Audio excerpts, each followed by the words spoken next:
The vast expanse of Nevada's Badlands stretches endlessly to the horizon. Hidden within these mountain strongholds are some of America's deepest and darkest secrets. Secret aircraft and the other legends of Area 51. Among these sandstone canyons today, there's a new glimmer of truth. Shrouded in mystery, it's a story that demands to be told. These are the witnesses of one of America's most unusual UFO encounters in history. Navy veterans and a band of brothers that want you to know that what they witnessed is real. This is their story.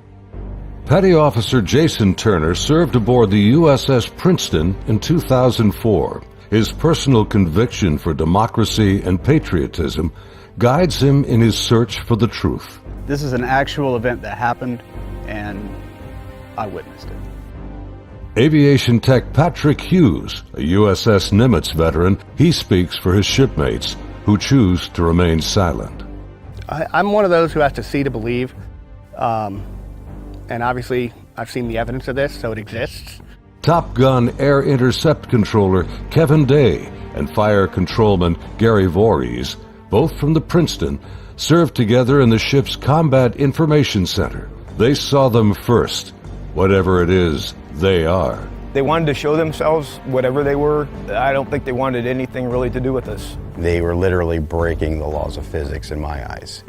These sailors are here for truth and vindication, and their story goes back over a decade to a time and place that marked a departure for all of them, both in their Navy careers, but also in their knowledge of the limits of man's technological understanding of our world.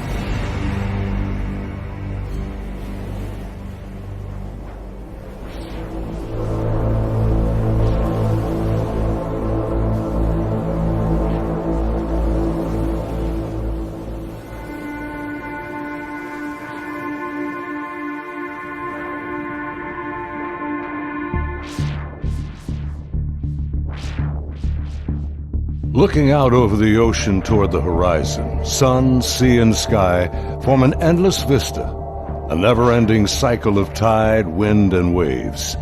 Here, far from shore, strange events have unfolded. These stories stretch the boundaries of our imagination and challenge our beliefs. This is a true story of such events from the accounts of the sailors and naval aviators who experienced them. Professional military service members who want the world to know that what they encountered is real. Even more troubling, our military has no explanation. The answers seem to elude everyone, like reflections on the waves, yet they are out there.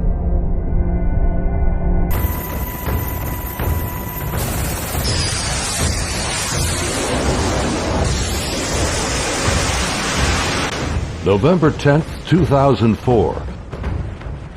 90 miles southwest of San Diego, California, in the Naval Operations Area, the Nimitz Carrier Strike Group and her complement of warships and the aircraft of Air Wing 11 are conducting a routine 2-week training exercise. Nearby, the guided missile cruiser USS Princeton has been tracking unknown aircraft that appear and disappear from her sophisticated Aegis radar screens. The Spy-1 Bravo radar is one of the most advanced sensors ever deployed. Princeton's main role is air defense of the strike group, and Operations Specialist Senior Chief Day is in charge of protecting the airspace around the Nimitz. And my job was to man the radars and ID everything that flew in the skies. And I also sat a position called Anti-Air Warfare Coordinator, where if we ever had to go to war, I was the guy that was going to launch the missiles and kill shit. In addition to that, I was the Air Intercept Controller. When the Super Hornets take off the carrier, I'm the guy that takes control and takes them to the fight and gets them home safe. And there was a lot of experience in that room. The captain had 28 years, I had 18 years. And the Aegis ship is our newest weapons system afloat. It's got the Spy-1 radar system, phased array radar system, and I was an expert on that. Inside the Combat Information Center, Chief Day's attention is focused on a group of unknown aircraft on the Spy 1 screen. He's trying to identify them. I was on watch, and we were probably 100 miles, I forget how far exactly that day we were, off the coast of San Diego southwest, kind of off the coast of Mexico, Baja. And I started to notice these weird tracks that were popping onto my radar coverage right about on San Clemente Island. And the reason why I say they were weird, because they were appearing in groups of 5 to 10 at a time, and they were pretty closely spaced to each other, and they were 28,000 feet going 100 knots tracking south. And in the back of my mind, I'm thinking, that's kind of odd. I mean, I don't know anything that flies like that. They weren't on the comm air routes, the commercial airline routes. I wasn't really that concerned about them. I didn't consider them hostile for any reason at all. Another watch or two, as I'm watching, the same formation appeared again. And over the course of 3-4 days, it probably counted up to that point, groups of 5 to 10 at a time. There were probably 50, 60 tracks by then. Today, Kevin and Gary are still looking for answers. They've known each other for over a decade since their Navy days. Gary was a third-class petty officer and fire controlman back then. I worked on the Aegis computer system on a CG-59 guided missile cruiser, the USS Princeton. I'm in charge of CEC and data recording and maintaining and operating all the mainframes that run the system. They're both becoming increasingly frustrated in their attempts to ID the strange aerial objects, which have no transponders and fit no known flight profiles. The guys that work on the Spy 1 Bravo radar, they had come across and said they needed to take the system down for recalibration because they were getting clutter or ghost tracks, and they needed to recalibrate to get rid of them. Then once they did finish all that recalibration, bring it back up, the tracks didn't disappear. They were still there, but they were actually sharper and clearer. They were doing diagnostic tests on everything we had to make sure it was not a system malfunction. And it turned out that it wasn't. These were actually real objects. I had the highest spy track quality possible on these contacts. In this situation, I actually started recording on all 4 tapes at the same time. That way, it was a one continuous loop, and I was just replacing them as they were, becoming full.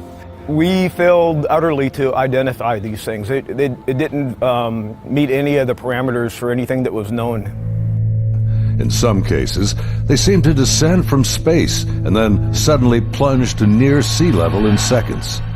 Coupled with the unidentified nature of the craft and lack of clearance, these extreme flight observations are very troubling to the crew assigned to protect the carrier group from aerial threats. Sunday, November 14th, morning. The Nimitz deck crew is busy launching FA-18F Super Hornets, helicopters, and E-2 Hawkeye early warning planes. The mission? Simulated air defense, or ADEX training over the Pacific. The winds are calm, the skies are clear, a near-perfect day for flying.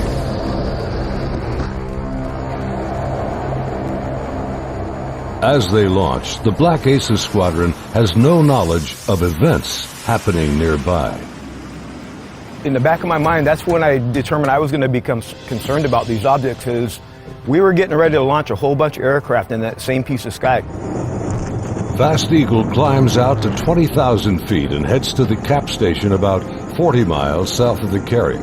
The cap is a rendezvous point used to form up with the other airplanes. Just 25 miles separation. The commander of Fast Eagle has over a decade in the air wing.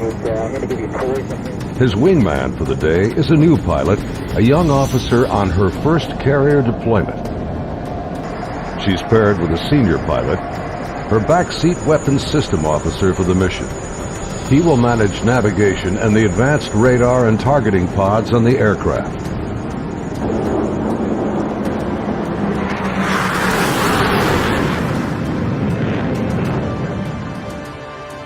Overhead, an E-2 Hawkeye from the Wallbanger Squadron is on station directing the aircraft.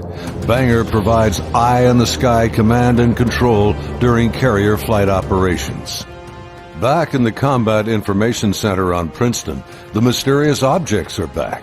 And today is the first time Senior Chief Day has jets in the air that can intercept the mysterious aircraft. Seeing these contacts, Captain Smith orders me to intercept one of them. So I went back to the console. I picked the closest one that was to us, and I had intended to let the Hawkeye do the intercept because they already had control. It was just easier.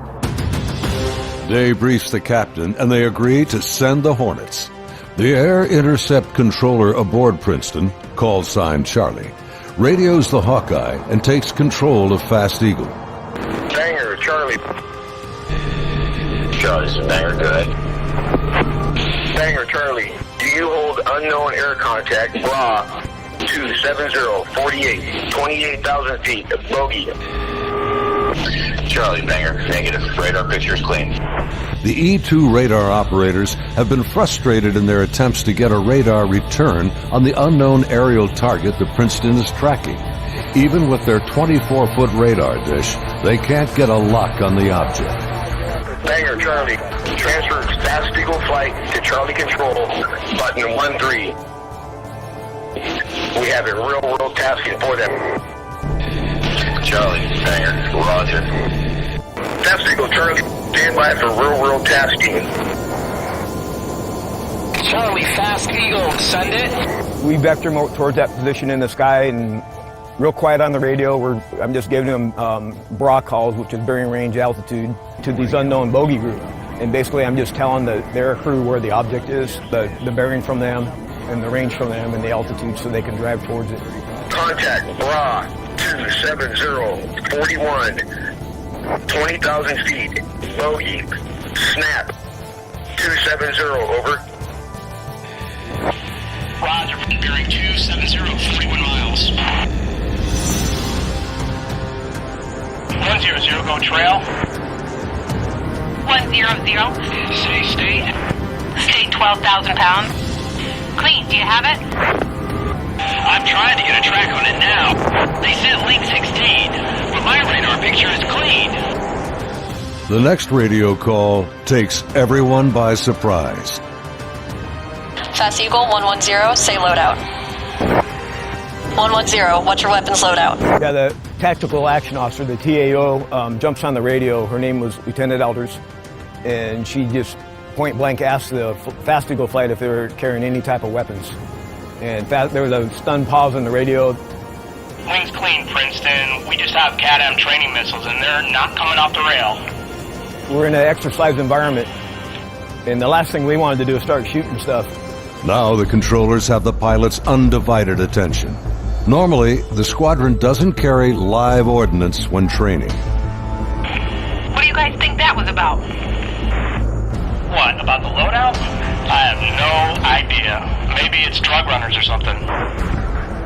Yeah, it could be. Or a lost assassin out of SoCal. I don't like this. Fast Eagle, Charlie, contact bra 160-34, 8,000 feet, bogey.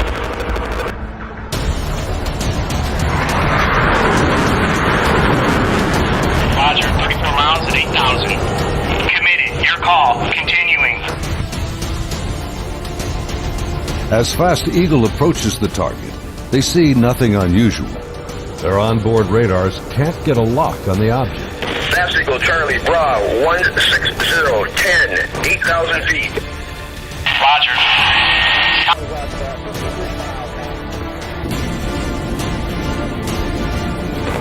Fast Eagle, Charlie, merge plot. Basically what the merge plot means on the radar, you got two objects in the same vertical piece of sky, so when I'm looking at the 2D display, it looks like a one radar blob now. Confirm the object appears stationary. I had it at 17.7. Showing, again, basically no airspeed on it. Hey, you guys seeing us? What is that?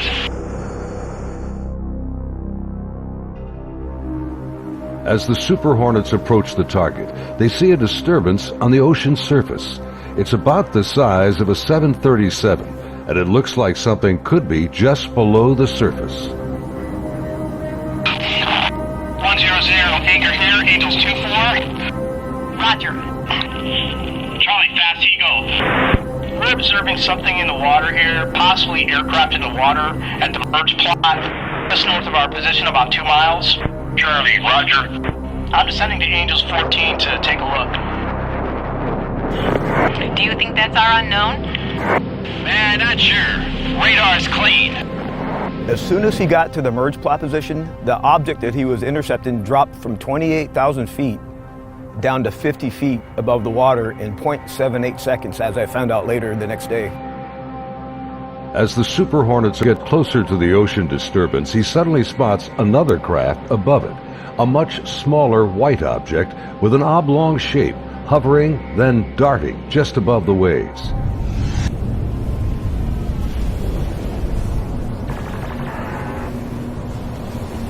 The object is moving around erratically, seemingly focused on the white water. The shape is similar to a tic-tac. It's smooth like porcelain. It's not an airplane.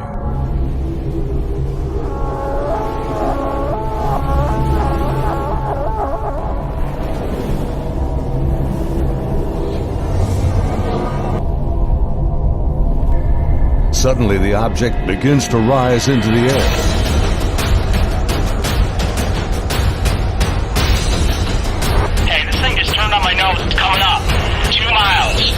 The strange craft begins mirroring the turn rate of Fast Eagle. 1 Gate, 287, 2 miles, Angels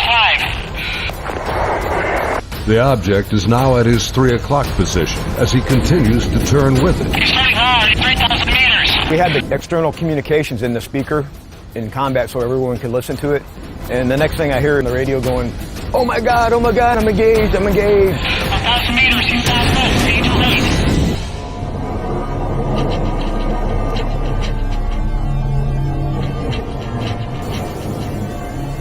The commander is now about a mile away as he maneuvers his Hornet to get behind the unknown craft.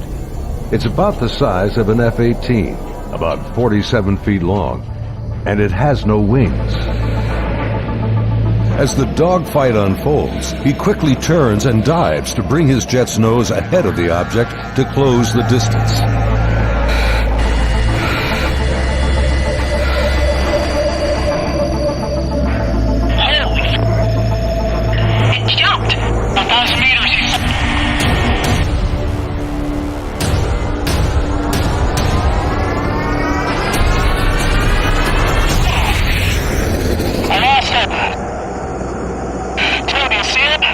Suddenly, the tic-tac rockets past. It's gone beyond the horizon in the blink of an eye. I saw it go 137. No tally.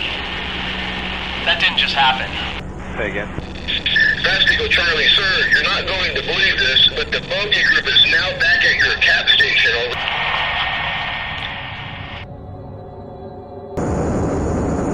As Fast Eagle returns to the area of the ocean disturbance, the object is gone, and the sea is once again calm.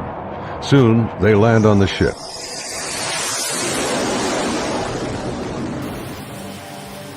Back on board Banger, the flight crew has been listening to the radio transmissions from Fast Eagle. The crew has been tracking the intercepts on their advanced display systems called the CEC.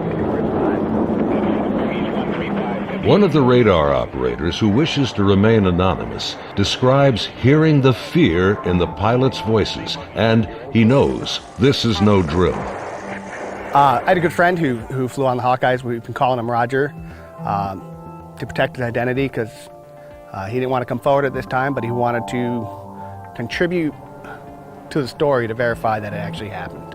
So there were 5 people in the airplane.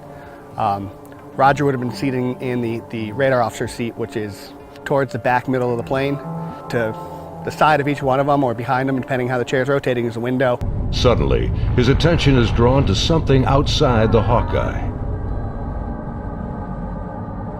He and the entire crew watch in disbelief as a tic-tac object suddenly forms up on their E2 and then just as quickly shoots away from sight.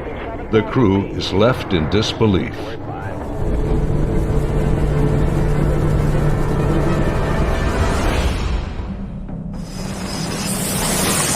As Banger returns to the ship, the crew is shaken. The highly unusual events are troubling, but what happens next has haunted them to this day. U.S. Navy officers quickly arrive and escort the aircrew to a secure space on the ship. As the crewmen begin to take off their flight gear, an officer begins the debriefing by telling them this event did not happen, and they are given non-disclosure agreements to sign. They are warned to never discuss this event again.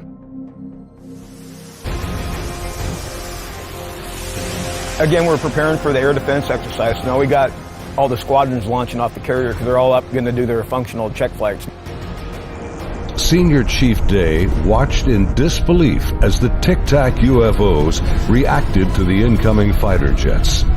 All the objects in the sky, they all dropped out of the sky from 28,000 feet down to 50 feet. Based on the Spy 1 Bravo radar system, the object descended at over 24,000 miles an hour. It was unbelievable because normally what would happen if a normal aircraft did that? First of all, it would fly apart. It wouldn't be able to withstand the G-forces, and there would be multiple sonic booms. It would be boom, boom, boom, boom, boom, boom, boom, boom, boom, and this did not make any sonic booms. From what I observed, I saw that it went from, right around between 25 and 30,000 feet down to sea level and below sea level. Contact, tag number 042. Below sea level was confirmed to me by the actual sonar techs that were in combat, in communications with other techs that had said they had an active track on it under the water.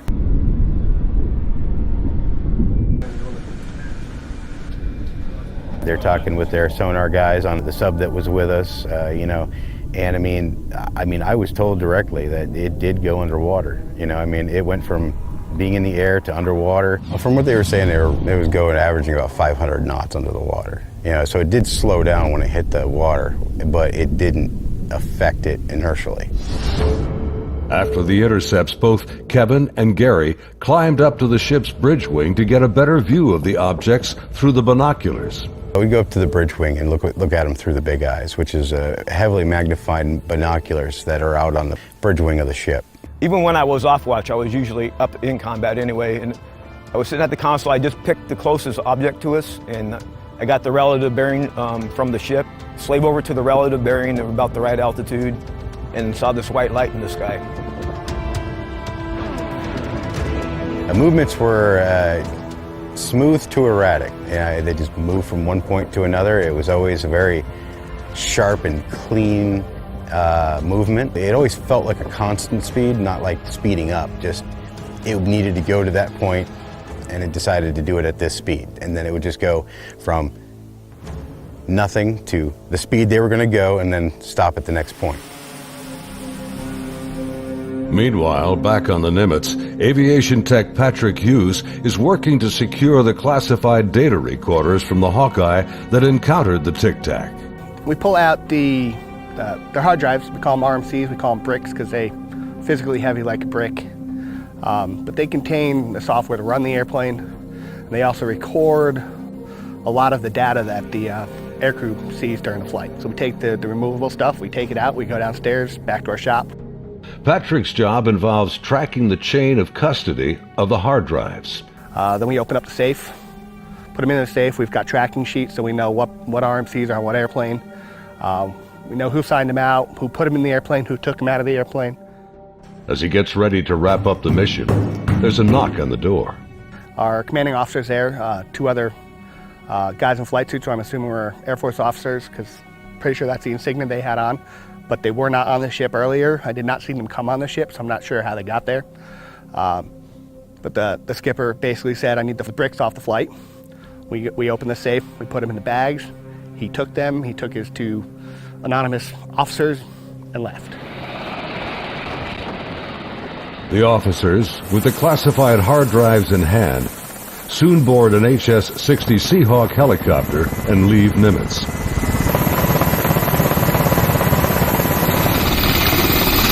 Soon thereafter, Petty Officer Voorhees has his own visit by unknown officials on the Princeton. Once they landed and everybody got off, then about maybe 20 minutes later, I got called in to have all my data recording tapes turned over. And then also told that I needed to reload CEC because it had been wiped. So it was, so I turned over all the tapes, and then they also said if there's any even blank tapes to erase anything else that's in the shop. Well, they were plainclothes people that came aboard on the helicopter.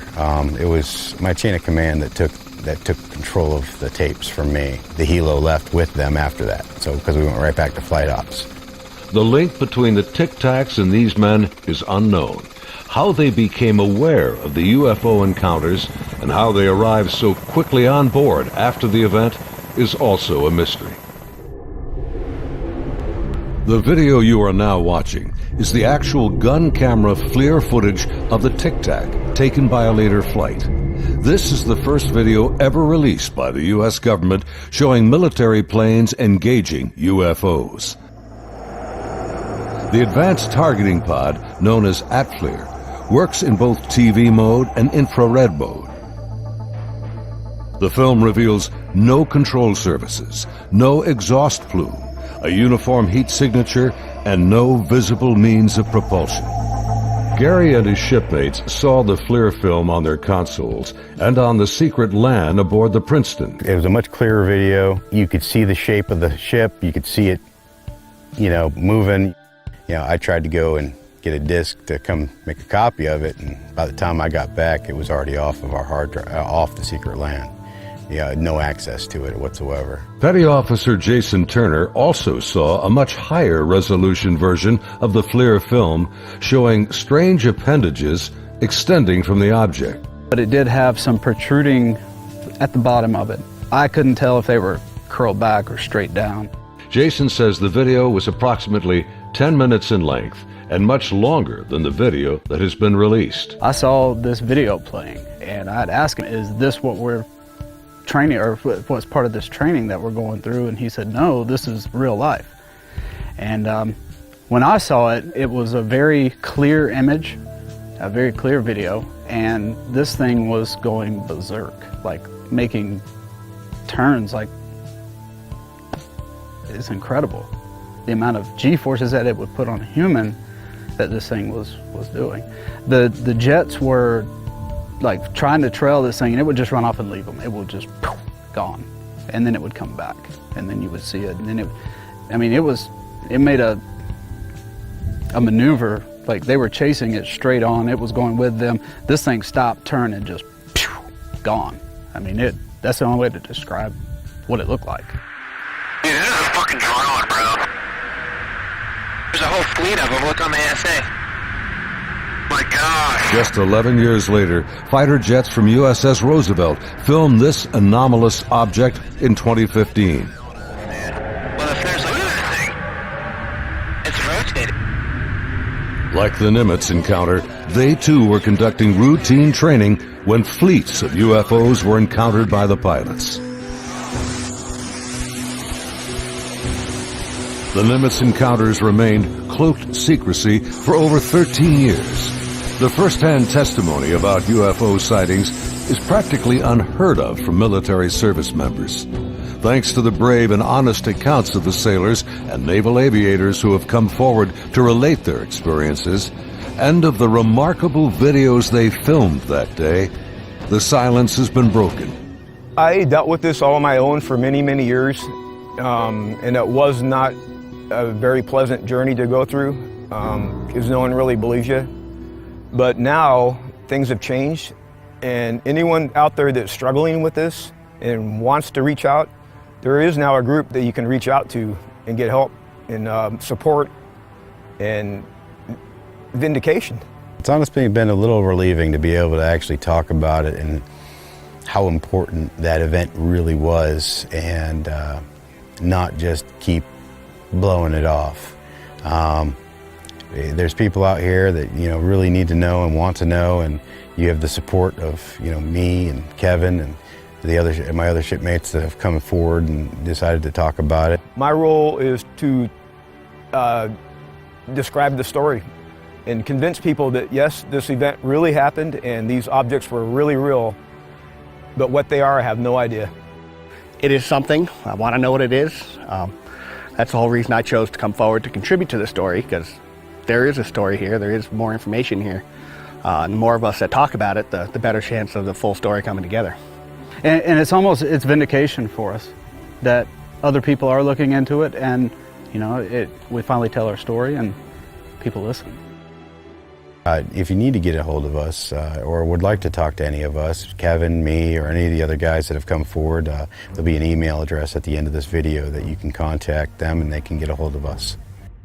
If you or someone you know has witnessed unknown objects from military ships or planes, please contact us at the address on your screen. You can remain anonymous.